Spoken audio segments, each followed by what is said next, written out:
بەناوی خۆی بەخشندەی میرەوان سڵاو و ڕەحمەتی خوای پەروەردگارتان لەبێ بینەرانی ئازیز و خۆشەویست خۆم بە خۆشحاڵەزانم لە ئەڵقەیەکی نوێی بەرنامەی ژێرخان پێتان دەگەمەوە بۆ قسە و باسکردن لەسەر پرسێکی گرنگی ڕۆژ ئەویش پرسی پشکی هەرێمی کوردستان لە بودجەی 2019 هەڵبەتە مەوێت لەم بەرنامەدا تیشو بخەمە سەر چەند تەوەرێکی زۆر گرنگ لە بودجەی عێراق لە ساڵی 2019دا کە لام مەبەستە لەگەڵ میوانەکەم شەنوکەوی بکەم ئەویش بودجەی ڕێژەی بودجەی کورد لە بودجەی 2019دا چۆن بەدەست دێوە ئەوەی کورد داوای دەکات ئایا حکوومەتی داهاتووی عێراق ئایا ئەو پشکە دەدات بە کورد کە کورد داوای دەکات یاخود بەپێی خەمڵاندنەکانی عێراق بودجەکە بۆ کورد دەخەمڵێنرێت. ئەشمێ بزانم کە بودجەی پێشمەرگە کە لە چوارچێوەی وەزارەتی بەرگری عێراق حسابی بۆ کراوە بۆچی حکوومەتی عێراق دەیەوێت ئەو بودجەیە نەدا بە پێشمەرگە هەروەها ئەو تایبەتمەندیانەی کە میزانی گشتی لە خۆیەگرێت لەگەڵ میوانەکەم ئەمەوێ شەنوکەوی بکەم لەگەڵ بەڕێز دکتۆر فازل نەبی جێگری پێشووی وەزیری دارایی عێراق لە سودەکانمان لە شاری هەولێرەوە گفتوگۆی ئەم بابەتانە دەکەین. کاک دکتۆر سپاس بۆ ئامادەبوونتان. ئەمەوێت بە شێوەیەکی گشتی تێڕوانینی بەڕێزتان بزانم کاک دکتۆر لەبارەی بودجەی 2019 عێراق بەڕێزتان تێڕوانینتان بۆ ئەم بودجێ بە شێوەیەکی گشتی کە لە 2019دا تەقدیم بە پەرلەمانی عێراقیش کرا تێڕوانینی بەڕێزتان مەوێت لەو بارەوە. سپاس کاک سالار پێشەکی ئەو کاتەی تۆ و بینەرانی خۆشەویست باش. زۆر سپاس. بە حەقیقەت مەسەلەی بودجە ئێمە باسی بودجەمان کردێت چەندین جار لەسەر ئەو مەوزوعە بەداخەوە بودجەی ساڵی 2018 و 2019 بودجەی سیاسی بوون و لە غیابی کورد لە بەغدا ئەو بودجانە ئامادەکران بەداخەوە کە لە ساڵی 2017 ئێمە گەڕاینەوە کوردستان ئەوان ئیستیسماری ئەو وەزعیان کرد و استیغلالیان کرد بەداخەوە و خەڵکێک لە خارجی وەزارەتی مالیە حەزەکەم بزانن یعنی نەک خەڵکێک لە ناو وەزارەتی مالیە بەڵکو خەڵکێک لە خارجی وەزارەتی مالیە هەستان بە دەستێوەردانی چۆنیەتی ئامادەکردنی بودجە و محاوەلەیان کرد کە چەندین خاڵی خراپ بخەنە ناو ئەو بودجەیە لۆ ئەوەی بتوانن لە حسەی هەرێمی کوردستان کەم کەنەوە واتە غەرەزی ئەساسیان لە دانانی چەند بەندێک هەر خۆی ئەوە بووە ینی نیەتەکەیان ئەوە بوو کە لە بودجەی هەرێمی کوردستان کەمی کەنەوە بەداخەوە پێش هەموویان مەسەلەی 17% بوو. مەسەلەی 17% مەسەلەیەکی ئیتیفاقیە لە بینی هەرێمی کوردستان و لە بینی بەغدا لە ساڵی 2005ەوە و تا 2017 واتە لە بودجەی ساڵی 2017 هەر 17% حساب کرایە بودجەی هەرێمی کوردستان و ئەو سەنەدەی کە بەدەست هەرێمی کوردستان و بەدەست نوێنەرانی هەرێمی کوردستان ئەوەیە کەەوە ئیتیفاقیەکە کراوە لەگەڵ حکوومەتی دکتۆر عەلاوی لەو کاتەوە خلالی 12 ساڵ ئەو نسبەیە جێبەجێ کراوە و بۆچ ئێستا هاتن و گۆڕیتان کردانە 12.67% لە کاتێک کە یەک لە شەرتی ئیتیفاقەکە ئەوەیە کە دەبێت تا ئەو کاتەی سەرژمێری لە عێراق ئەنجام دەدرێەوە سەرژمێریەکە تا ئەو لەحزەیە ئەنجام نەدراوە کەواتە ئەوە یەکەم زەربە بوو کە لە کوردیاندا لۆ ئەوەی پشتی هەرێمی کوردستان تێدا کەمکەنەوە. خلەلی دووەم طبعا ئەو خلەلە لە زیادکردنی نەفەقاتی سیادی بووە لە نەفەقاتی سیادی مەجموعەیەک بەند زیاد کراون هەندێکیان زۆر تەسیری سەلبیان لەسەر حسەی هەرێمی کوردستان نییە بەو شکلە گەورەیە بەڵام ئەو بەندەی کە تەسیری زۆری هەیە لەسەر کەمکردنەوەی حسەی هەرێمی کوردستان 12 تریلیۆن و تقریبا نیوە کە دانراوە لۆ مستحقاتی شەریکاتی کە نەفتی کە لە عێراق ئیش دەکەن وەلەو مەبلەغە گەورەیە تەسەوور کە لە هەموو مەبلەغەکە تەنها 360 ملیار دانراوە لۆ هەرێمی کوردستانەویش نەک بە ناوی هەرێمی کوردستان بەڵکو باسی محافەزاتی شیمالی دەکات کە ناکات 2% بە جۆرەی هەموو ئیتیفاقاتی پێشوو ئەگەر بگەڕێینەوە سەر ئیتیفاقاتی پێشوو لە بینی هەرێم و لە بینی بەغدا ئەو بەندە لە زمنی بنودی سیادی نەهاتیە ئەوە مخالفەیە کراوە بەڵکو ئەو بەندە لە زمنی بنودی ئەتیادیەوە کوردستان دەبێ 17 لە سەتی خۆی لێوەرگرێت ومبرری نوێنەرانی هەرێمی کوردستانیش لە بەغداد چونکە من بە حەقەت دەمەوێت لە خلالی بەرنامجی ئێوە تەنها خلەلەکان دەستنیشان نەکەم بەڵکو شەرحێکیش بکەم لۆ نوێنەرانی کورد لە بەغدا چ لە حکوومەت چ لە ئەنجومەنی نوێنەرانی عێراقی کە مبرریان هەبیت چۆن ئەو بەندانە لا بدرێن مبرری لادانی ئەو بەندەش ئەوەیە زۆر باش کە هەرێمی کوردستانیش شەریکاتی لێیە شەریکاتی نەفتی لێ ئیش دەکەن ئەوانش دەبێ مستحقاتی خۆیان وەرگرن وەکو مستحقاتی شەریکاتی نەفتی لە بەغدا کەواتە ئەوە دەبێ بگەڕێتەوە نەفقاتی احتیادی لە ئەوی کوردستان 17 لە سەتی لێوەرگری کاک دکتۆر پرسیاری جدی و جەوهەری مەبێ لەو بارەوە کاک دکتۆر پرسیاری جدی مەبێ هەڵبەتە ئەمەوێ بزانم کە زۆر کات کاک دکتۆر فازڵ ینی زۆرێک لە بەرپرسانی حکوومەتی عێراقی و هەرێمی کوردستان و ئابووری ناسان و ئەوانە زۆر کات باز لە نەفقاتی سیاسی دەکەن ینی بینەرەکانم ئەمەوێ بزانن تێبگەن لە زاری بەڕێستەوە کە نەفقاتی سیادی واتای چییە چیە گێنێت چی لە خۆگرێت بەڵێ نەفقاتی سیادی طبعاً باسی ئەو گوژمە پارانە دەکرێت کە لۆ ئەو جیهاتانە تەخسیس دەکرێت ئەو جیهاتانەی کە وەکو حکوومەتی عێراق حکوومەتی هەموو عێراقن ینی مؤسسەی هەموو عێراقن نەتەنها مرتبطن بە حکوومەتی فیدرال بەڵکو مەسئولن لە هەموو عێراق و لە سەروی هەمووشیانەوە طبعاً دەبینین ئەنجومەنی نوێنەران لە بەغدا هەیە و ئەنجومەنی وەزیرانی بەغدا وەزارەتی دیفاع وەزارەتی خارجیە ئەو وەکو وەزارات ینی کە باسی دەکەین ئەنجا دێ سەر مؤسساتی تر وەکو مؤسسەی شوهەدا مؤسسەی سوجەنا مؤسساتی با بڵێن مافی مرۆڤ و هەندێک مؤسساتی تر کە بە حەقەت ئیشیان ئیشی هەموو عێراق وەکو هەیئەی نەزاها وەکو دیوانی ڕقابەی مالی کە بەو حسابە وا حساب دەکرێت کەوانە ئیشیان لەسەر جەم عێراقا بەیەکەوە ئەنجا دوای ئەوەش دێت هەموو ئەو قەرزانەی کە عێراق وەری گرتووە پێشتر باعتیبار قەرزی سیادین دانەوەی ئەو قەرزانە وەدانی فەوائیدی ئەو قەرزانە لۆیە دەبینی قائیمەیەکی زۆر دوور و درێژمان هەیە چونکە قەرزەکان بە یەک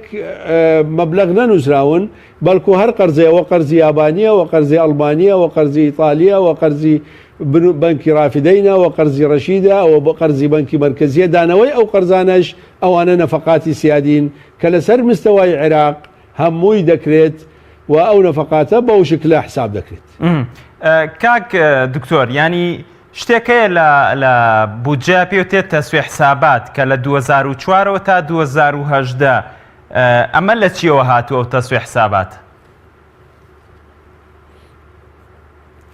خۆی طبعاً لە هەموو دنیا کاتێک کە بوازەنە هەبوو کە بودجە هەبوو بودجە بە خۆتان نەزانن شتێکی تەقدیریە بەڵێ واتە دائیمەن بودجە ڕنگدانەوەی سیاسەتی ئابووری و نەتەنها ئابووریها بەڵام بەڕەقەمە لۆیە پێی دەڵێن ئابووری چونکە بەڕەقەمی مالیە و ئیلا جانبی سیاسیش زۆر لە خۆی دەگریت بودجە ینی لە هەموو جوانبی سیاسی کۆمەڵایەتی اقتصادی ڕنگدانەوەی منهجی ئەو حکوومەتەیە لەو بوارانە لۆیە ئەو بودجەیە طبعاً خاڵێکی تر ئەو بودجەیە کە بودجەیەکی غێر قانونیە حکوومەتی عەبادی دروستی کردی و ناردیتە ئەنجومەنی نوێنەران ئەوەیە کە ئەو بودجەیە لە ساڵی 2019 جێبەجێ دەکرێت و ساڵی 2019 دەبێ منهاجی حکومی دکتۆر عادل عەبدولمەهدی ڕەنگ بداتەوە لە بودجەکە نە سیاساتی دکتۆر حەیدەر عەبادی لۆیە ئەمن داوا دەکەم ئەو بودجەیە لە پەرلەمان بگەڕێتەوە حکوومەت لەوەی حکوومەت بە ئاسانتر بتوانی چارەسەری کێشەکانی تێدا بکات ئەنجا مەسەلەی بودجە کە مادام تەقدیریە واتە ئەوە خطەیە پلانی حکوومەتە لۆ ساڵی داهاتوو جێبەجێکردنی لە کۆتایی ساڵ دەبێ حکوومەت پیشانی پەرلەمانی بدات چونکە ئەو بودجەیە تەماشەی ئەوە سەنەدی قانونیە کە پەرلەمان دەیداتە حکوومەت لۆ ئەوەی حکوومەت پارەی گشتی سەرف بکات واتە تۆ بەبێ بودجە ناتوانانی پارەی ینی سەنەدی قانونی نییە لۆ سەرفکردنی پارەی گشتی تەنها ئەوە نەبێت کە لە قانونی ئیدارەی مالی مەجالێک درایە تا ئەو کاتی بودجە پەسەند دەکرێت دەبێت یەک لەسەر 12 ساڵی پێشووتر سەرف بکەیت. ئەنجا لە کۆتایی ساڵ کە ئەتوو قانونێک بە قانونێک بە تویان گۆ بڕۆ ئەو پارانە سەرفکە تۆش وەکو حکوومەت لە کۆتایی ساڵ دەبێ بڵێ کاکە من ئەو پارانەم بەو شکلە سەرف کردیە کە پێی دەگۆترێ حساباتی ختامی واتە تۆ لە کۆتایی ساڵ دەبێ حساباتی ختامی بدەیەوە ئەنجومەنی نوێنەران لۆی ئەنجومەنی نوێنەران کاتێک کە تۆیان تەخویل کردووە پارە سەرفکەی بە گوێرەی قانونی بودجە دەبێ بەوان بڵێ کە چۆن ئەو پارەیەت سەرف کردووە. طبعا لە دووەلی متەقدم عادە نەگەر حساباتی ختامی ساڵی پێشووتر نەک ئەو ساڵ چونکە بەبەر ڕناگا حکوومەت لەگەڵ بودجە با بڵێت عینەن ساڵ تەقدیم بکات بەڵام هی ساڵی پێشووتر حساباتی ختامی دەبێت تەقدیمی پەرلەمان بکات لەگەڵ بودجەی ساڵی نوێ لۆ ئەوەی پەرلەمان محاسبەی حکوومەت بکات ئەگەر هاتو حکوومەت مخالەفاتی کردبی لە سەرف ئەنجا ئەوە پێی دەگۆتری حساباتی ختامی لەسەر مستەوای عێراق ئێمە تا ئەو کاتێک کە من لە بەغدا بووم ئێمە تا ساڵی 2015 توانیمانە حساباتی ختامی دروست بکەین لە بەغدا و داومانێتە دیوانی ڕقابەی مالی مشکلەکە ئەوەیە کە دەبێت دیوانی ڕقابەی مالی مسادقەی سەر حساباتی ختامی بکات ئەنجا ئەو حساباتی ختامیە بنێرێتە پەرلەمان. ئێمە وەکو حکوومەت تا 2015 کردومانە و لە پەرلەمانە و لە ئەنجومەنی نوێنەرانیش بە ئێمەیان وتووە کە ئەوان تا ساڵی 2010 و 11 نردویان تا ئەنجومەنی نوێنەران بەڵام دیارە ئیشکالێک لەو بینە هەیە سوء فەهمێک هەیە لە بینی هەردوولا ڕاستە حکوومەتی عێراق تاخیر بووە لە مەسەلەی حساباتی ختامی تۆزێک تاخیرە بەڵام ئەوەی وەزارەتی دارایی من تا کۆتایی 2016 یان بدایەتی 2017 لە بەغدا بووم ئێمە بودجەی ینی حساباتی ختامی ساڵی 2015مان نردبووە. کاک دکتۆر ئەوترێت کە بودجە ئەخەمڵێنرێت ئەمە بەواتای چی دێت ینی خەمڵاندنی بودجە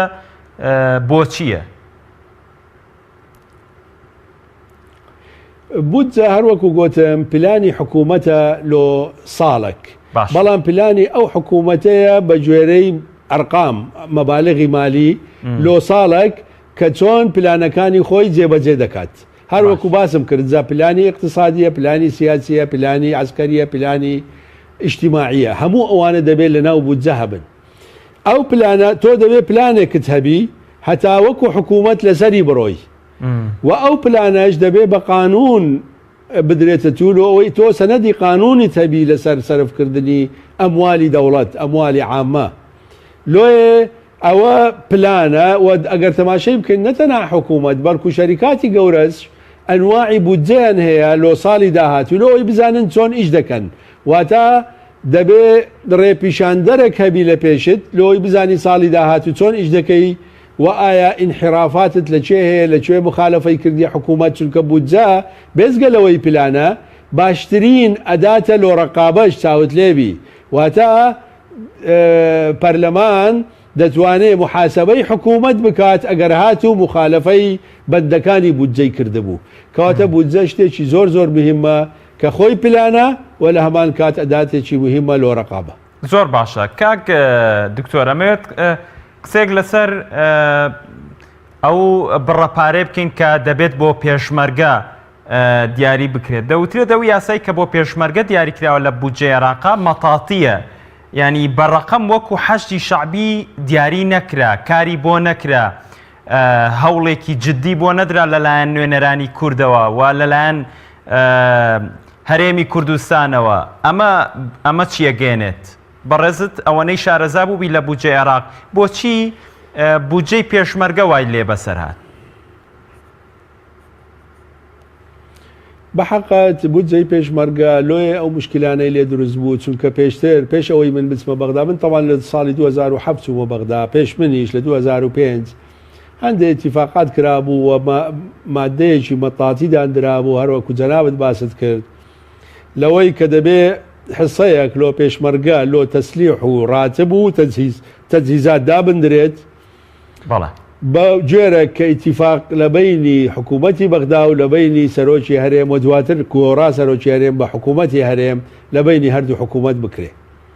طبعا چونکە مادەکە بەتاتی بوو مشکلەیەک هەبوو لە بینی هەردوو لە مەسەلەی عەدەدی پێشمەرگە ژمارەی پێشمەرگە ژمارەی پێشمەرگە لە کوردستان بە شکلێک بوو و ئەو ژمارەیە بە گوێرەی ئەو حەفدە لە سەدەی کە وا بڵێن عێراق داینابوو تێکی نەدەکردەوە زۆرتر بوو لەو مەوزوعە.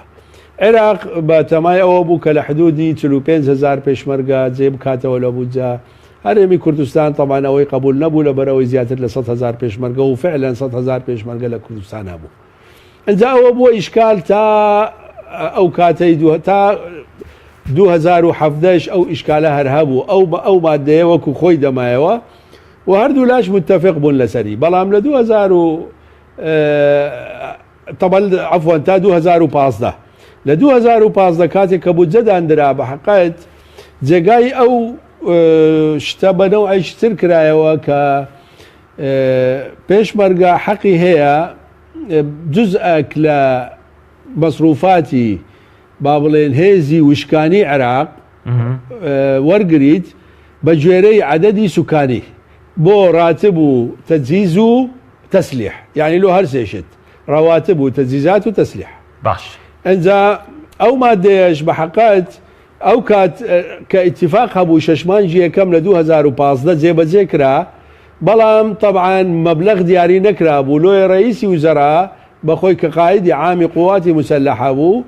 ئەو تەحدیدی دەکرد کەم لە حدودی 35 تا 36 ملیار دینار بوو مانگانە. بەداخەوە لە 2018 و 2019 ئەوەش کەم کرایەوە کە لە 2015 باسی ڕاتب و تەجهیز و تەسلیح دەکرا هاتووە لە بودجەی 2018 تەنها باسی موچە دەکات فقط موچەی پێشمەرگە لە بەشێک لە هێزی وشکانی بە گوێرەی بابرێن نسبەی سوکانی هەرێمی کوردستان سرف دەکرێت. طبعا لێرە دیسان جزئەکی تر لە هەرێمی کوردستان کەم کرایەوە تا ئەو جارە ممکنە 35 و 36 ملیارەکەش دەرنەچی چونکە تەنها باسی ڕاتب دەکات باسی تەسلیح و تەجهیز ناکات. ئەوەش خاڵەکە کە دەبێن نوێنەرانی کورد ئیشی لەسەر بکەن على الأقل ئەگەر نەشتوان وەکو حەشدی شعبی مەبلەغێکی لۆ تەحدید بکەن على الأقل دەبێ مادەکە بگەڕینەوە وەکو ئەوەی کە لە ساڵی 2015 و 16 و 17 بووە. دەوترێت ئێمە نوێنەرانی کورد بەدەر لە نوێنەرانی کورد دەسەڵاتدارانی هەرێمی کوردستان کاتێک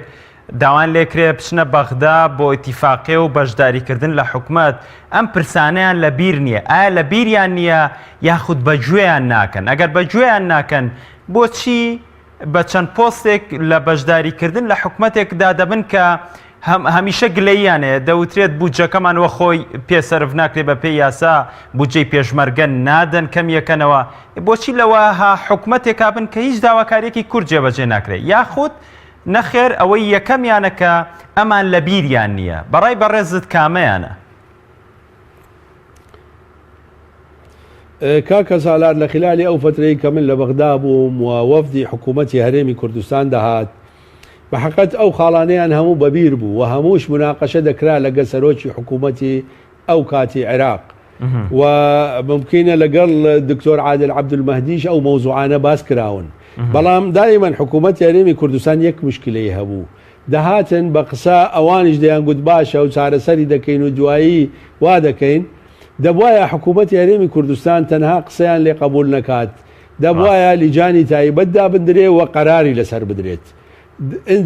من داوای من لێرە ئەوەیە لە حکوومەتی هەرێمی کوردستان لەمە دووە کار شتێکیان داوا کرد لە حکوومەتی بەغدا کە قابلی مناقەشەکردن بوو دەبێت داوا بکەن فەوڕەن لیژنەی لۆ دابدرێت و ئەو لیژنەیەش لە خەڵکی فەنی دابدرێت لەوەی هەموو جانبەکان بزانن چونکە بە حقیقت لە بەغدا شارەزایی زۆر خەڵکی زۆر شارەزای لێیە و چەندین جار بەداخەوە حیلە لە حکوومەتی هەرێمی کوردستان کراوە قانونن طبعا حیلەی قانونی لە حکوومەتی هەرێمی کوردستان کراوە شت بەسەریدا تێپەڕیوە لۆیە من داوا دەکەم کە لەمە دووە فەنیەکان مشارک بن لەو لیژنانە لۆی بتوانن چۆن مناقەشەی مقابل بکەن و چۆن بتوانن کاک دکتۆر بەشێک لەو حیلە قانونیانە پێ بڵێ کە لە هەرێمی کوردستان کراوە؟ ئەزانی بە حقیقت نامەوێت زۆر بچمە ناو تەفاسیلەکان مەسەن یەک لەو حیلە قانونانە کە لە ئیتیفاقی 2015 کرا لە هەرێمی کوردستان کاتێک کە وەفدی حکوومەتی هەرێمی کوردستان هاتنە بەغدا و من حقیقەتەن ویستم مەسائلەکانیان لۆ شەڕح بکەم لۆی ئاگایان لێبی تووشی هیچ ئەوەک نەبن بەداخەوە ئەو کات گوێ لە من نەگیرە و ئیشکالێک دروست بوو لە کۆبوونەوەکە کاتێک کە چوونە لای دکتۆر عەبادی و ئیتیفاقیەکەیان کرد ئەوان کە گەڕانەوە وتیان ئێمە ئیتیفاقێکی زۆر چاکمان کردووە پشتی خۆمان 17% بە کاملی وەردەگرین کە دەیکرد تریلیۆنێک و 200 ملیار ئەو کات بەڵام من هەر ئەو کات پێیانم گوت کە نەخێر حیلەیەکی شەرعی گەورە لەنگۆکرایە چکە یەک کەلیمە لە قانونی بودجە هەموو شتەکانە گۆڕی یەک کەلیمە لە مادەی 9 لە 2015 زیاد کرا کاتێک کە دەوترا حکوومەتی هەرێمی کوردستان حسەی هەرێمی کوردستان 17% لە ئیجمالی نەفەقات لە 2015 کردبوویانە ئیجمالی نەفەقاتی فعلی کە تەمان ئەو کەلیمەی فعلیش کەلیمەیەکی غێرقانونیە بەڵام لە پەرلەمانی ئەوسا زیاد کرا بە کەلیمەی فعلی تەسەور کە خاصەتەن لەو کاتانەی کە لە عێراق مشکلەی مالی هەیە بە تایبەتی لە 2015 و 16 و 17 ئێمە مشکلەی مالیمان هەبوو تقریبا ئەو بڕە پارەی کە لۆ کوردستان تەرخان کرابوو تریلیۆنێک و 200 دەهاتە 506 ملیار و 580 ملیار واتە لە نیوەشی کەمتر ئەویش نەتیجەی تەبعا گوێنەگرتن بوو لەو قسانەی کە ئەمن دایمەن ئەو کاتلۆیانم دەکرد بە حقیقەتەن مەسەن ئەوە یەک لە ئەوەکان بووە دوایی کە حکوومەتی هەرێمی کوردستان هەستی بەو شتە کرد دوای 6 مانگ لە ئیتیفاقەکە کە جێبەجێ کرابەوە ماوەی 6 مانگ خۆیان داوایان کرد کە نەخێر ئەو ئیتیفاقی ئێمە ناتوانین جێبەجێ بکەین لەبەرەوەی ئەو ئیتیفاقیە طموحی خەڵکی کوردستان جێبەجێ ناکات و ئەو پارەی کە لە بەغدای وەردەگرین بەشی موچەی خەڵکی کوردستان ناکات و فعلەن واش بوو بەشی موچەی خەڵکی نەدەکرد لۆیە حکوومەتی هەرێمی کوردستان گەڕایەوە سەرەوەی خۆی نەوتی خۆی بفرۆشی و ئیتیفاقەکە جێبەجێ نەکرێت ئینجا لۆیە دەڵێم دەبێت لە ئیتیفاقات زۆر ورد بن دەبێت خەڵکی فەنیان لەگەبیت لۆ ئەوەی کە نەتوانن لەوێ خاڵی ئەوها سەلبیان بەسەر تێپەڕین زۆر باشە کاک دکتۆر بۆەوەی کە ئەو ڕێژەی کە باز دەکرێت ڕێژەی لە 117 لە بودجێ عێراق بۆ هەرێمی کوردستان ئەمە چی بکرێت بۆی بچەسپێ بە فعلی ئەم وشەی فعلێ لا ببرێت لە بودجەکەیە وەکو بەڕێزدا ئاماژە پێکردیەکێکە لە حیلە قانونیەکان ئایا دەوترێت ئەگەر حکوومەتی هەرێمی کوردستان نەوتەکە بدا بە سۆمۆ بۆی هەیە حکوومەتی عێراقیش ڕازی ببێت بەڕێستان ئەوەنەی لە بەغدا بوون تێڕوانینی سیاسیەکان برپرسانی حکومی عێراقی بزانن چۆن ئەم بودجێ وەک خۆی کە ڕێک پڕاوپڕی خواستی کورد بێ ئەنێرن بەحقات ئەمن لێرە ڕووی داواکاریم دەکەم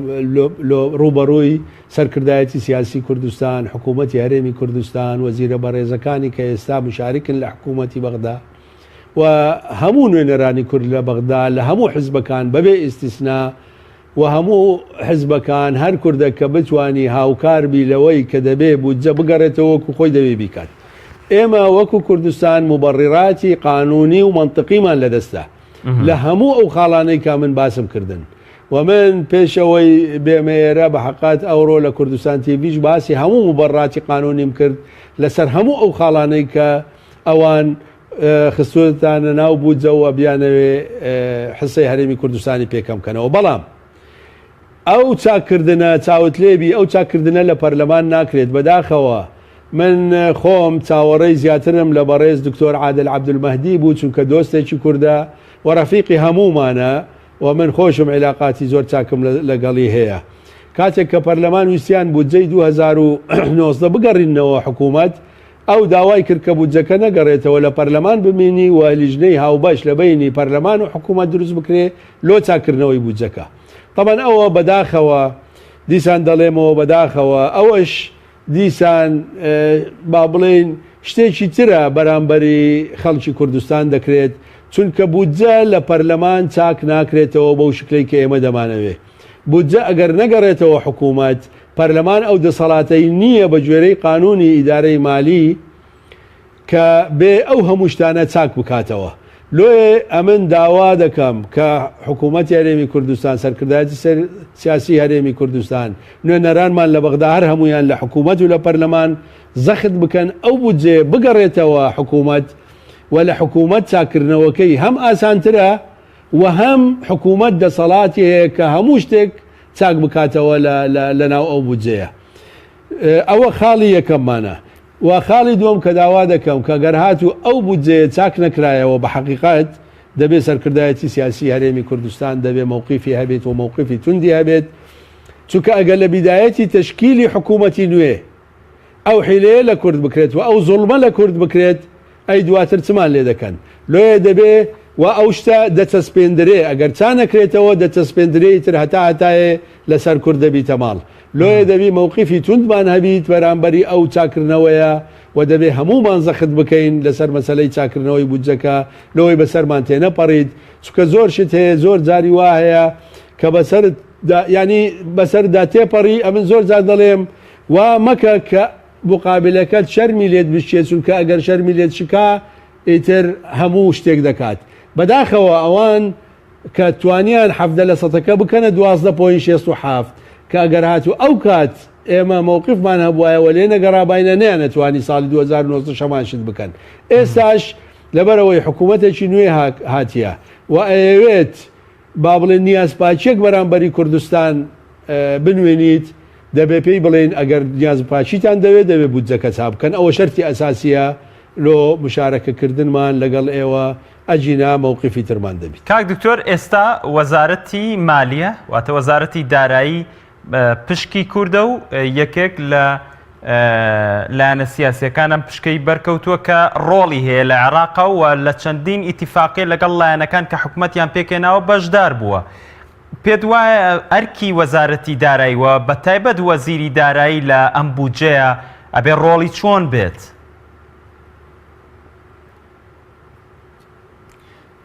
ئەزانی مشکلەی بەداخەوە بەڕێز کاک دکتۆر فواد کە ئێستا وەزیری داراییە خۆی چووە سەر مشکلەیەکی زۆر گەورە هەراسانیانی مشکلەیەکی گەورە ڕوبەڕووی بووەوە کە لەبەر ئەوەی بودجە لە وەزارەتی دارایی نەما بوو ینی بودجەکە لە وەزارەتی دارایی چۆتە ئەنجومەنی وەزیران پێش ئەو ببیتە وەزیر و لە ئەنجومەنی وەزیرانیش بەداخەوە ئەو ڕۆژێک کە ئەوان سوێندی یاسایان خوارد بودجەکە ناردرایە حکوومە پەرلەمان عەفوەن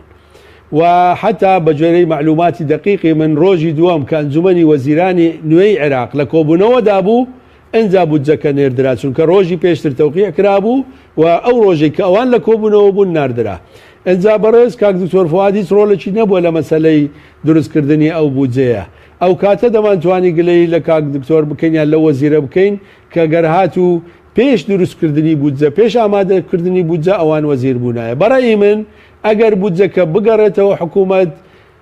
بەڕێز وەزیری دارایی دەوری دەبیت و دەتوانی دەورێکی زۆر چاک ببینی لە مەسەلەی چاکردنەوەی بودجە لۆیە من دەڵێم دەبێت زەخت بکەین بودجەکە بگەڕێتەوە حکوومەت و حکوومەت چاچی بکاتەوە ئومێدم زۆرە کە بودجەکە بگەڕێتەوە چونکە ئەوەش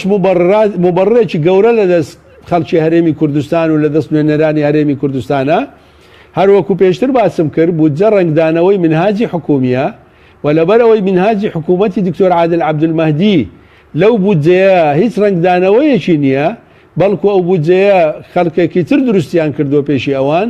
لۆیە دەبێ ئەو بودجەیە بگەڕێتەوە حکوومەت و منهاجی حکومی دکتۆر عادل عەبدولمەهدی دەبێ ڕنگ بداتەوە لە بودجەکە ئەوە مبەڕێکی زۆر بەهێزە لە دەست نوێنەرانی خەڵکی کوردستان لە بەغدا کە بتوانن بودجەکە بگەڕێنەوە حکوومەت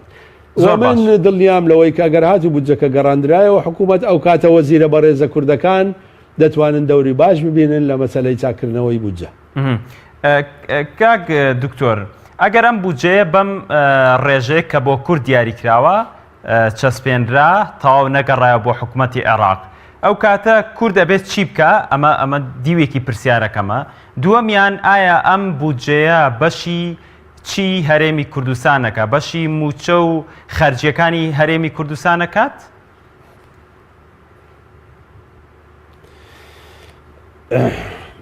طبعا ئێمە لە بینی ئێستا لەبەر دوو ڕێگاین ڕێگای یەکەم چاکردنەوەی بودجە کە ئەویان زۆر باشترە طبعا هیچ ینی دەبێ هیچ مەجالێک بەجێ نەهێنین و دەبێ هیچ مبەڕێک نەدەینە دەست و دەبێ هەموو هێزی خۆمان بەکاربینین لۆ چاکردنەوەی بودجە چونکە گەرهات و بودجەکە چاک کرایەوە ئەو کاتە ئەگەر حکوومەتی هەرێمی کوردستان هەموو نەفتەکەشی ڕادستی بەغدا بکاتەوە هیچ مشکلەیەک نییە چونکە بودجەکە لە 9 تریلیۆنەوە دەڕواتە بە حدودی 15 تریلیۆن و شتێک واتە بەشی هەموو شتێک دەکات لە کوردستان بەشی موچە دەکات بەبێ پاشەکەوت بەشی قەرزەکان دەکات کە بدرێتەوە بەشی مستحقاتی شەریکاتی نەوتی دەکات لە کوردستان بەشی مەشاریعی ئیستیسماری دەکات لە کوردستان لۆێ مادام ئێمە بتوانین لە مەرحەلەی یەکەم شتێکی وا بکەین بودجە چا بکەینەوە جارێ دەبی ئەوە خیاری یەکەممان بی واگەر هاتوو بودجە چا نەکرایەوە ئەو بڕەپارەی کە دانرایە لۆ کوردستان لەو بودجەی ئێستا بەداخەوە بەشی موچەی خەڵکیش ناکات ئەوە بێزگە لە قەرزی کە لەسەر حکوومەتی هەرێمە و بێزگە لە مستحقاتی شەریکاتی نەوتی کە لە کوردستان ئیش دەکەن و بێزگە لە مەشاریعی ئیستیسماریش کەواتە حکوومەتی هەرێمی کوردستان بە هیچ نەوعک ئەو کات حاضر نابی ئیتیفاق لەگە بەغدا بکات ناچارە اعتیماد بکاتە سەر وارداتی و ئیراداتی خۆی چی ئیراداتی نەفتی بی چی ئیراداتی غەیری نەفتی بی وەزەخت بکات کە ئەو 370 ملیارەی کە ئێستا لە بەغداوە دێت هەمان 370 چونکە هەمان مبەڕاتی پێشووتر قائیمە 370 کەش بێت لۆ هەرێمی کوردستان لەوەی هەرێمی کوردستان بتوانی خۆی موچەی خەڵک بدات و خۆی مەسروفاتی حکوومەتی هەرێمی کوردستان بکات ئەوە دەبێت خیاری دووەم بیت خیارێک بیت خیاری ناچاری بیت حقیقەتەن تا بتوانین دەبێ ڕێگای یەکەم بگرینە بەر بەم دۆخی ئێستای هەرێمی کوردستانەوە کاک دکتۆر و ئەوەندەی بەڕێزی شت لە ناو حکوومەتی عێراقدا بەشدار بووی و مشارەکەی کوردت بە هەر شێوازێک بوو بێت بینیوە کورد بۆ لە بەغدا دەست و پێسپیە بە جۆرێک لە جۆرەکان کە زۆر کات ئەو حیلە قانونیانەمان لێ دەکرێت ئایا ئێمە گرفتەکەمان لەکوێیە کە ئەم جارە هەمان حیلەی قانونی و زوعفی کورد بەم شێوازەی کە دکتۆر عەبادی لە کوردی کرد لێمان نەکرێتەوە ئەبێ هەنگاوەکان چی بن بۆی بە کردداری ئەوەی بەڕێزت باست کرد بەدی بێنین بەحقیقت کاکە سالار ئەو حیلانە ئەو وەختانە کران کە لە غیابی مەسئولینی کورد لە بەغدا و حتا کاتێک کە مەسئولینی کورد لە بەغدا بوون هەندێک جار گوێیان لێرانەگیراوە ئەگەر نا ئەمن طبعاً لەبەرەوەی وەکیلی وەزارەتی دارایی بوون بۆ ماوەی 10 ساڵ و لە خلالی ئەو 10 ساڵە تەنها 2 ساڵ وەزیرەکەم کورد بووە کە بەڕێز کاکوشیار زێباری بووە کە پشتیوانی تەواوی کردوم لەو مەوزوعانە و خۆشی دایمەن ینی پیا و شایدی حەق بدات هەمیشە مەحاولەی کردی کە حقوقی هەرێمی کوردستان بپارێزرێت بەڵام پێش ئەو 8 ساڵ وەزیرەکانی من عەرەب بوون بەڵام چێ پشتیوانی لە من کردی و توانیتمان 70% هەرێمی کوردستان هەموو ساڵ جێگیر بکەین و تا کۆتایی ساڵی 2013 هەموو بودجەی کوردستان 100% بنێرین بەبێ ئەوەی 1 دیناری هەرێمی کوردستان لای بەغدا بمێنی ئەو بەڕێزانە بوون کە بە حقیقت لە حکوومەتی بەغدا دەوریان هەبوو مەسەلەن کاک دکتۆر ڕۆژ کە ئەو کاتە نائیبی ڕەیسی وزەرا بوو و خۆشی سەرۆکی لیژنەی ئیقتصادی بوو دەوری زۆر بەرزی هەبوو بە حقیقات دەوری زۆر بە قووەتی هەبوو لە مەسەلەی ئەوەی کە ئێمە بودجەمان دەبردە ئەنجومەنی وەزیران چکە ئەو کاتیش حەزەکەمەوە بزانن ئەو مەسەلەی 13% کە ئەو کات باسی 13% دەکرا نە 12.67%. ئەو کاتیش هەمیشە داوا دەکرا کە 7% بکرێتە 13%. بەڵام بە حقیقت ئەو زۆر بەتوندی بەرامبەریان دەوەستایەوە. لێرەش دەمەوێت سوپاسی هەموو ئەو وەزیرانە بکەم چ لە پارتی دموکراتی کوردستان، چ لە یەکێتی نیشتیمانی کوردستان، چ لە گۆڕان و چ لە یەکگرتووی ئیسلامی و چ لە کۆمەڵی ئیسلامی. بە حقیقت هەر هەموویان ئێستاش لە پێشچاومە کە چۆن دیفاعیان بە یەک دەست لە حقوقی هەرێمی کوردستان دەکرد و مواقیفی زۆر جوانیان هەبوو لە ناو حکوومەت لۆیێ و ئێمەش کاتێک کە مبەڕاتی قانونی و منطقیمان دەدایە حکوومەت چه 7% کەوت چه ئەو خاڵانەی تر بە پشتیوانی ئەوان بە ئاسانی دەڕۆیش لەبەر ئەوەی لۆمان شەرح دەکردن کە ئەو مۆزوعانە چییە و چۆن هاتووە. بەداخەوە ئەو شتانەی تر لە غیابی کورد کرا لە بەغدا و ئومێدم زۆرە بەو ستافە نوێی کە ئێستا لە بەغدا هەن بتوانن ئەو حقوقەی کە پێشتر ئێمە دەستەبەرمان کردبوو لۆ هەرێمی کوردستان بگەڕێدرێتەوە. هەر لۆ میسال کاکە سالار من تەنها باسی ساڵی 2013 لۆ دەکەم کە ئێمە 13 تریلیۆن و 600 ملیارمان نردیتە کوردستان لە ساڵی 2013 کە موازنەی کوردستان ئەوەندە بوو. چۆن لە ساڵی 2013 بە وەزعی کە موازنەی عێراق زۆر کەمتر بوو لەوەی ئێستا کە ئێستا 132 تریلیۆنە ئەنجا حسەی هەرێمی کوردستان 13 تریلیۆن و 600 بوو لە موازنەی 2015 حسەی هەرێمی کوردستان 14 تریلیۆن و 800 ملیار بوو باشە چۆن دەبێ ئێستا لە 2019 تەنها 9 تریلیۆن بیت واتە بزانە لە کاتێکیش کە تەوان بودجەی عێراق زیادی کردووە وەکو ئیجمالی لۆیە دیارە چقدرێکی گەورە لە کورتکرایە لە غیابی کورد لە بەغدا زۆرە ئەو برادرانەی کە ئێستا لەوێن هەموو یەک دەست بن هەموو حزبەکان بەیەکەوە ئیش بکەن لۆی حقوقی هەرێمی کوردستان بگەڕینەوە بۆ یەک دەست بن کارتی فشاری کورد چییە بۆی کە ئەم بودجەیە بۆ کورد کەمە بچێتەوە و ئاسی کە خواستەکانی کۆمەڵگەی کوردی و بۆ حکوومەتی هەرێمی کوردستان بۆی بودجەی لەسەر بنیاد بنێ بیهێنێتە دی کارتی فشارمان هەیە؟ بەڵێ ئەکید سەرکردایەتی سیاسی هەرێمی کوردستان ممکنە کارتی فشاری زۆریان هەبی و بەڕێی من دەبێ مووقیفی توندیان هەبیت لۆ ئەگەر هاتوو لە بیدایەت دەبێ هەمومان محاولە بکەین کە چارەسەری کێشەکە بکرێت و چارەسەری کێشەکە شتێکی زۆر گران نییە بەڵکو ئێمە شتێکمان داوا نەکردی وەکو هەرێمی کوردستان لە خارجی قانون و دەستور هەموو ئەو خاڵانەی کە من لۆ جەنابت باسم کرد مەسەلەی زیادبوونی نەفەقاتی سیادی ئەو 12 تریلیۆن و نیوە مخالفەیەکی قانونیە مەسەلەی دانانی 4 تریلیۆن و 250 ملیاری تر لۆ مەشاریعی ئیستیسماری کە لە ڕێگای قڕوزی ئەزدەبێەوە دەکرێت لە نەفەقاتی ئیجمالی دەرکرایە ئینجا حسەی هەرێمی کوردستان حسابکرایە مخالفەیەکی قانونیە مەسەلەی تریلیۆنە و 600 ملیار کە مستحقاتی مقاولینی عێراقیە هیچ ڕەبتی بە کوردستانەوە نییە لە ئیجمالی نەفەقات دەرکرایە ئینجا حسەی هەرێمی کوردستان دانرایە ئەوانە هەموو مخالفاتی قانونین ئێمە داوایشتی قانونی دەکەین داوایشتی غێر قانونی ناکەین لۆیە دەبێ عێراق لێمان قبول بکات چونکە ناکرێ ئەگەر ئەوان دەیانەوێت ئێمە بە یەکەوە بین ناکرێ مخالفاتی قانونی و دەستوری لەگەر کوردستان بکەن و یەکێک لە خاڵە ڕئیسیەکانی کە کوردستان و سەرکردایەتی سیاسی هەرێمی کوردستان لەگەڵ بەغدا پێک هاتووە لۆ ئەوەی کە مشارەکە بکات لە حکوومەتی نوێ ئەوەیە کە دەبێ مخالفاتی قانونی و دەستوری نەکرێت و حقوقی قانونی و دەستوری هەرێمی کوردستان بدرێت باش ئەگەر ئەو ئیتیفاقیەمان کردیە لەگەڵیان چۆن ئەوان دەبێ ئێستا بێن مخالفاتی قانونی و دەستوری بکەن کەواتە ئەگەر خوا نەخواستا ئەوان مصر بوون لەسەرەوە و ئەو مخالفاتانەیان کرد ئەو کاتە سەرکردایەتی سیاسی هەرێمی کوردستان دەبێ مووقیفێکی زۆر توندی هەبیت لۆ ئەوەی لە بیدایەتەوە ئەو خاڵانە ئەو مەسائلی غێری قانونی و دەستوری بەسەر هەرێمی کوردستان نەچەسپێن و تێنەپەڕێتوە ئیلا ئەگەر لە بیدایەتی دەستپێکی حکوومەتەوە ئەو مخالفانە بڕۆن بەسەر هەرێمی کوردستان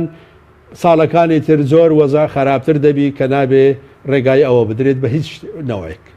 کاک دوکتۆر ساڵانی ڕابردوو حکوومەتی ناوەند داوای داهاتی خاڵە سنووریەکانی لە هەرێم دەکرد کە دەبێت لەم ساڵدا ڕادەستی بکاتەوە حکوومەتی هەرێمی کوردستان خاڵە سنووریەکانی ڕادەست بکات مواریدی ناوخۆیی تەسلیم بکات ناتوانین لە ڕێگەی ئەمەوە ئێمە داوای زیادکردنی بودجەکە بکەین؟ ناخۆی ئەسلی ئیتیفاقەکە ئەزانی ئەسلی لە ناو قانونی بودجە حەزەکەم بزانی لە ناو قانونی بودجە مادەیەک هەیە لە مادەکە دەڵێ دەبێ هەموو ئیراداتی نەفتی و هەموو ئیراداتی سیادی بگەڕێتەوە عێراق و مقابلی ئەوە عێراق دەبێ بەشە بودجەی هەرێمی کوردستان بدات ئەوە پێشتریش هەروە بووە تەوان لە ساڵانی کە من لە بەغدا بووم لە 2007 و 2009 تا کۆتایی 2013 کوردستان هەموو داهاتی خاڵە سنووریەکان و داهاتی زەریبی و هەمووی تەسلیمی بەغدا دەکردەوە ئەنجا بەغدا 70% لۆ دەنارد ئێستاش هەمان خاڵ لە ناو بودجەی عێراقدا هەیە کە دەبێ هەرێمی کوردستان هەموو شتانە تەسلیم بکات ئەوە مقابلی 70%ەیە بەڵام من دەڵێم ئەگەر هاتو ئەوان 70% حەقیقیمان بدەنێ واتە 70% وەکو ساڵانی پێشووتر ئێمە داوای شتی زیاتر ناکەین مشکلە نییە نەفەقاتی سیادی و حاکیمەشی لێ دەرکە بەڵام نەی لە نەفەقاتی سیادی حیلەم لێ بکەی نەخێر وەکو ساڵانی پێشووتر 70%ەکەمان بدێ دوای دەرکردنی نەفەقاتی سیادی و حاکیمە ئەو کاتە هەرێمی کوردستان متاکیدم قبول دەکات کە داهاتەکانی ناوەخۆ و داهاتینەوە تەسلیمی بەغدا بکاتەوە چونکە ئەو کاتە لە قازانجی هەرێمی کوردستان دەبیت بەڵام ئەتوو داوای داهات بکەی و 70% نەدەی یان حیلەمان لێ بکەی ئەوە حکوومەتی هەرێمی کوردستان حەقی خۆیەتی کە بەو شەڕوتانە قبول نەکات و نەچێتە ژێرباری ئەو فشارانە. ئەوترێت کە حکوومەتی ناوەند قەرزێکی زۆری لەسرە من بەڵگەیەکم لایە کە دیوانی ڕقابەی ماڵەی عێراقی دەڵێت 21 تریلیۆن قەرزارە حکوومەتی ناوەند بەپێی مادەی 45-54 تا چەند بەڕێستان ئاگاداری ئەم قەرزەی حکوومەتی ناوەندن؟ بەحقەت کاک سالار زۆربەی ئەو قەرزانەی حکوومەتی ناوەند بە تایبەتی قەرزە گەورەکان هەمووی لە سەردەستی من کراوە کاتی من کراوە ئەو قەرزانە و ئەو قەرزانە بەداخەوە لەو ساڵانەی خاصەتەن کە مشکلەی ئیراداتمان هەبوو ئیراداتمان زۆر کەمتر بوو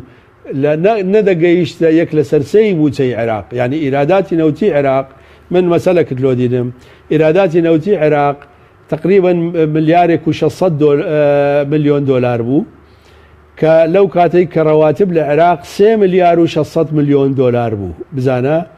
واتە هەموو ئیراداتی عێراقنەی دەکرد یەک لە سەرسەی موچە و ئێمە لۆوەی موچەی خەڵک بدەین لە عێراق ناچار بوون کە قەرز بکەین و ئەو قەرزانە چ قەرزی ناوەچی بن چ قەرزی دەرەچی بن و ئێمە اتفاقاتی چاکمان هەبوو لەگە سندوقی نەقدی دەولی و لەگەڵ مؤسساتی مالی عالەمی کە ئەو قەرزانەیاندایە ئێمە مقابلی وەکو قڕوزی مویەسەرە واتە نسبەی فایدەکەی لە حدودی 1% بوو و ماوەی دانەوەی لە حدودی لە بینی 15 تا 25 ساڵە واتە ئەوانە قڕوزی زۆر ئاسان بوون کە عێراق دەیکرد ئەو قڕوزانە لۆ پڕکردنەوەی کورتێنانی بودجە بوو چاوت لێبی نەک لۆ مەشارعی تر حەقیقەتەن لەبەرەوەی ئەگەر ئەو قڕوزانەمان نەکردبایە ئێمەش موچەی خەڵکمان پێ نەدەدرا لە بەغدا بەڵام بە خۆشحاڵیەوە ئێمە توانیمان موچەی خەڵک بدەین لەبەرەوەی عێراق وڵاتێک بوسیادەی هەبوو و دەمانتوانی ئەو قەرزانە بکەین قەرزەکانی عێراق زۆرترن لەو ڕقەمەی کە جەنابت باست کرد و ینی تقریبا قەرزەکان ئێستا لە حدودی 120 تا 125 چونکە من تقریبا ساڵ و نیوەیەکە لە بەغدا نەماوم بەڵام بەتەوەقوعی من لە بینی 120 تا 125 ملیار دۆلار بی بەڵام لەو قەرزانە تەمان 45 ملیاری قەرزی مردوون ئەو قەرزانە هی زمانی شەڕی پێشووتری ڕژێمی بەعسن کە ئەو 45 ملیارەت من ناویان لێ دەنێم قەرزی مردوو بەڵام لە زمنی سجلاتی عێراقی ماوە لەبەرەوەی تا ئێستا تەسویە نەکراوە لەگەر ئەو دەوڵەتانەی کە ئەو قەرزانەیان داوەتە عێراق و من خۆم چەندین جار لەگەر ئەو وڵاتانە قسەم کردیە ئەوان زۆر جار هاتوونە سەر ئەوەی تەسویەی بکەن و دوای وتویانە کاکە خۆ ئێمە داوای قەرزمان لە ئێوە نەکردیتەوە اعتیباری بکەن بە دیونی معدومە واتە قڕوزی مردوو ئەجا قەرزەکان زۆرن بەڵام ساڵانە عێراق دەبێ ئەقساد بداتەوە و فەوائیدیش لەسەر ئەو قەرزانە بدات ئەجا لێرە هەرێمی کوردستان دەتوانی پیاوەتیەک لەسەر بەغدا بکا بڵێ باوە ئەنگۆ خاڵەکانی ئێمە چاوکەنەوەوانی داوامان کرد قیڕوسیا لەو قەرزانە قەیدناکە ئێمە ڕاستە حەسەمان نەبووە لەو قەرزانە چونکە وەخو جەنابت دەزانی لە مانجی 2014 اتفاق لە بینی هەرێمی کوردستان و لە بینی بەغدا اتفاقەکە تێک چوو لۆیە کوردستان احتیمادی کردە سەر نەوتی خۆی و لە بەغداش هیچ بڕە بودجەیەک لۆ عێراق لۆ کوردستان نەدەهات تەنها 6 مانگی یەکەمی ساڵی 2015 نەبیت لۆیە حکوومەتی هەرێمی کوردستان حەقی ئەوەشی دەبیت بڵێ کە من نابێ مشارک بم لە دانەوەی ئەو قەرزانە و لە ئەقساتەکان چونکە من ئیسیفادەم نەکردووە بەڵام لەگەڵ ئەوەش ئەوە تەسیرێکی زۆر گەورەی نییە لەسەر حسەی هەرێمی کوردستان بە حقیقەت ئەو خاڵانەی ئەمن باسم کردن ئەوانە تەسیری زۆر گەورەیان هەیە لەسەر حسەی هەرێمی کوردستان و دەبێ ئەو خاڵانە چاک بکرێنەوە ئێمە وەکو کوردستان دەتوانین حتا چەند پیاوەتیشیان لەگە بکەین و بڵێ کاکە ممکنە ئەوانە جێگیان ببیتەوە لە نەفەقاتی سیادی بەڕەغمی ئەوەی کە ئێمە ئیسیفادە کاک دکتۆر وەکو کۆتا پرسیارم ئەمەوێت ئاڕاستی بەڕێستی بکەم بەڕێزت گەشتبینی بۆ بودجەی 2019 بە تایبەت بۆ هەرێمی کوردستان ئەمە دیویکی پرسیارەکەم دیوی دووەمی پرسیارەکەم ئەوێ بزانم کە ئەگەر ئەم بودجەیە بەپێی خواستی هەرێمی کوردستان نەبوو، ئەم 9 تریلیۆن دینارە بوو، حکوومەتی هەرێمی کوردستان ئەوەنەی بەڕێزت ئاگاداری بیت، بەدیلێکی باشتری پێیە؟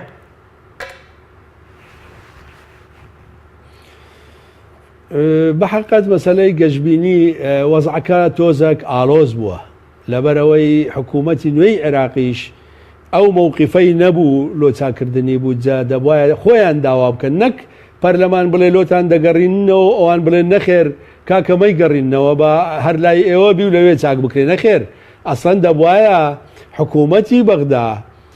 خۆیان داوا بکەن ئەو پرۆژە یاسایە بگەڕێتەوە لە پەرلەمان و بێتەوە لە حکوومەت چا بکرێتەوە. لۆیە من داوا لە وەزیرە بەڕێزە کوردەکان دەکەم لە بەغدا لە یەکەمین کۆبوونەوەی ئەنجومەنی وەزیران خۆیان داوا بکەن کە دەبێت ئەو پرۆژە بودجەیە بگەڕێتەوە. من ڕاستە وەزعەکە تۆزێک زەحمەت بووە، بەس من مشکلەیەکم هەیە لە ژیانم هەمیشە گەشتبین بوومە، لە ڕۆژانی زۆر ڕەشیش هەمیشە گەشتبین بوومە، لۆیە من گەشتبینم ئینشاءڵڵا و دەکرێت. ینی مشکلەکە ئەوەندە گەورە نییە کە چاک نەکرێت لەبەر ئەوەی ئەوان مخالەفاتی قانونی و دەستوریان کردیە کەواتە دەکرێت چارەسەری کێشەکە بکرێت و ئەگەر خوا نەخواستە نەکرا نەخێر حکوومەتی هەرێمی کوردستان بە هیچ نەوعەک رازی نابی. تەوان من عەفوان وتەبێژی حکوومەتی هەرێمی کوردستان نیمە، بەڵام لەبەرەوەی لە نزیکەوە ئاگام لە وەزع اقتصادیەکانە معقول نییە حکوومەتی هەرێمی کوردستان بەو پرۆژە یاسایە قبول بکات و ناشکرێ قبول بکات و ئەگەر هاتو قبول بکات تووشی مەشاکلی زۆر دەبیت، چونکە هەروەکو گوتم ئەو بڕەپارەیە تەنها بەشی موچەی خەڵکی کوردستان ناکات. لۆیە بەدیلی تر ئەوەیە کە دەبێ اعتیماد بکاتە سەر ئیراداتی نەفتی خۆی، ئیراداتی داخلی خۆی و دەبێ ئەو زەختەش بەردەوام بێ لە هاوپەیمانان لەسەر بەغدا، ئەو 370 ملیارەی کە لە بەغداوە دێت مستەمر بیت بێت و هەندێکی زیاد بکرێت ئەگەر بتوانن زیادی بکەن. ئەوە بەدیلی دووەمە کە حکوومەتی هەرێمی کوردستان قبولی بکات، بەڵام من دیسان ئومێدم ئەوەیە کە سەرکردایەتی سیاسی هەرێمی کوردستانەوە قبول نەکات و دەبێ بودجەکە چاک بکرێتەوە بە گوێرەی قانون و دەستور. بەڵێ زۆ سپاس بۆ بەڕێز دکتۆر فازل نەبی، جێگری پێشووی وەزیری دارایی عێراق لە سوودەکانمانە لە شاری هەولێر ماندوومان کردی. زۆ سپاس. بینەرانی ئازیز و خۆشەویست، سپاس تاوکو ئێستا بینەرمان بوون. بەخوای گەورەتان ئەسپێرم، خواتان لەگەڵ.